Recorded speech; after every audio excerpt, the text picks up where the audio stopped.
자, 부인을 기소한 표창장 위조 의혹이죠.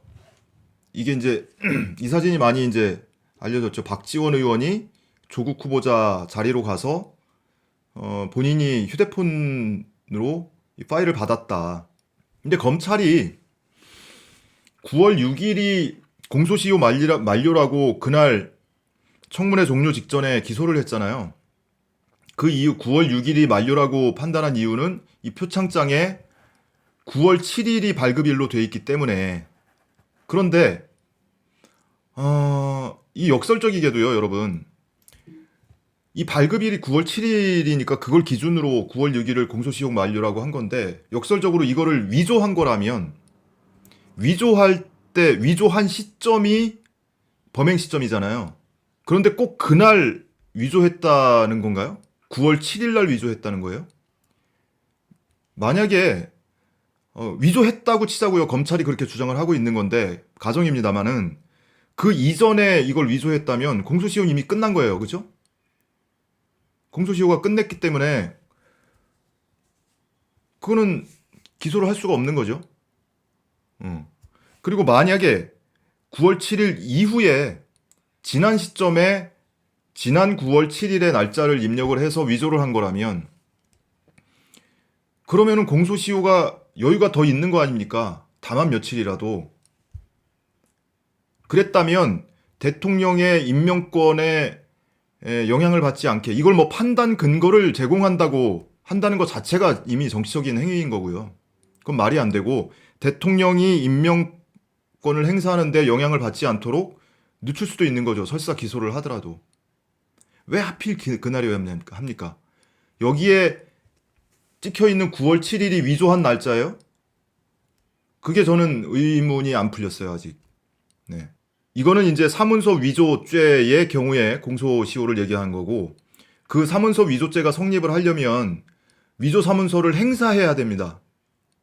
행사를 하는 게 부산대 의전원에 제출을 했다는 거잖아요. 그거는 아직도 기간이 있죠. 그런데 부산 의전원에 제출한 것을 혐의로 잡으면 부인이 제출한 건 아닐 테니 조국 후보자의 딸이 제출한 걸 테니 그 딸에 대해서만 위조 사문서 행사죄로 기소를 할 수 있다. 근데 아무튼 저는 그게 의문이 안 풀렸어요. 9월 7일이 위조한 날짜냐, 그럼? 내가 오늘 위조를 하면서 오늘 날짜로 위조를 한 거냐? 그 의문이 안 풀렸어요. 거기에 대해서는 아직 검찰이 얘기를 안 하고 있죠. 그리고 또 보시자고요. 어차피 이거 얘기 나온 김에 이 직인이 문제인데요. 이거를 이제 SBS에서 보도를 했죠. 그 조국 후보자 부인 PC에서 뭐 임의 제출한 PC에서 그 총장 직인 파일이 발견됐다. 그렇게 SBS에서 보도를 했는데 여기서도 이제 뭐 공무상 기밀 누설, 피의사실 공표 이게 또 의심이 되는 대목이기도 하고요. 그리고 그 보도가 나왔다는 거는 그 직인 파일을 활용을 해서 위조를 했다라는 생각을 갖게 하죠. 근데 이 직인 파일을 유심히 제가 그래서 봤어요. 여기 이게 지금 가로로 조금 넓게 나오는데, 그거는 이게 정사각형에 가까운 직인인데, 이 파일, 이 표창장 사진 자체가 가로로 조금 넓혀졌습니다. 그래서 조금 직사각형으로 보이는 건데, 여기 보시면 약간 기울죠, 직인이. 이 아래 선하고 수평하지가 않고, 반시계 방향으로 약간 몇 도 돌아가 있죠. 근데 파일을 가지고 이거를 위조를 했다면 굳이 이 직인 파일을 회전을 시켜서 돌릴 이유가 있을까요, 여러분? 그래서 이거를 굳이 위조를 하는데 파일을 받아서 그거를 반시계 방향으로 회전을 시켜서 그렇게 했을까? 제가 엊그제 조국 후보자 그 청문회 시작하던 시점에 한 3, 40분 동안 잠깐 라이브를 했었는데 제가 그때 그 말씀을 드렸었어요. 위조를 한다면 두 가지 방법이 있다. 첫째, 어디서 막도장 파듯이 직인 도장을 파서 찍었다. 또는 그 직인을 보관하고 있는 부서의 담당자가 없는 틈을 타서 몰래 빼돌려다 찍었다. 그것도 아니고 한 가지 더 상상력을 발휘하자면 그 직인의 파일로 저장을 하고 있다가 그거를 얹어서 작성을 했다. 그렇게 상상력을 제가 발휘를 하면 그 정도까지 얘기를 할 수 있겠다고 말씀을 드렸는데 그 상상력의 범위가 여기서 지금 현실로 위조의 근거로 지금 나오고 있는 겁니까? SBS에서 그렇게 보도를 했잖아요. 자, 보시죠. 여기 기울기가 좀 다르잖아요. 기울기가 반시계 방향으로 약간 돌아가 있죠. 직인을 파일을 심지어 이거는 이제 바탕을 제거한 거예요.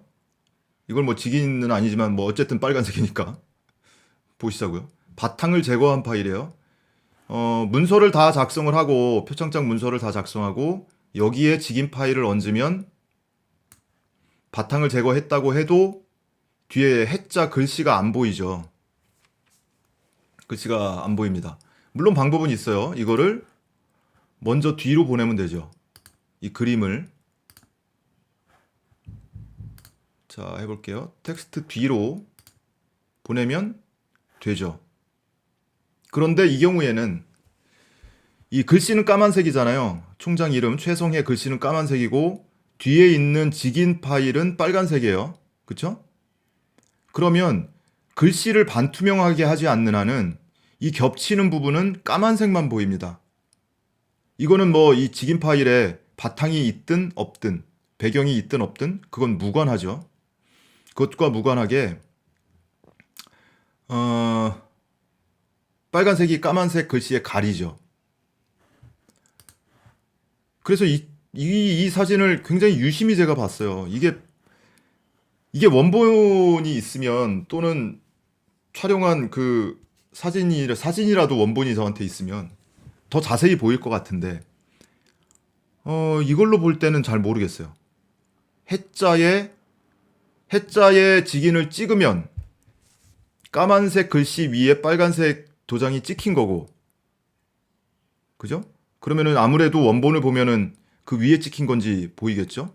그런데 만약에 이 직인 파일을 밑에다가 깔고 그 위에 글씨를 입력한 거라면 겹치는 부분은 까만색 글씨만 보이겠죠. 그래서 이 부분은 모르겠다. 아무튼 의문이 남는다. 검찰의 발표만 가지고는 의문이 남는다. 자, 어쨌든 한 가지 좀 핵심적인 제가 의문은 이겁니다. 공소장에 검찰이 기소를 하면은 공소장에 범행 일시 장소 그냥 특정돼야 됩니다. 그냥 뭐 포괄적으로 뭐 어느 무렵에 뭐 어느 미상의 장소에서 뭐 보통 이렇게 하질 않아요. 일시 장소, 그 행위자, 시간 이런 것들이 특정돼요.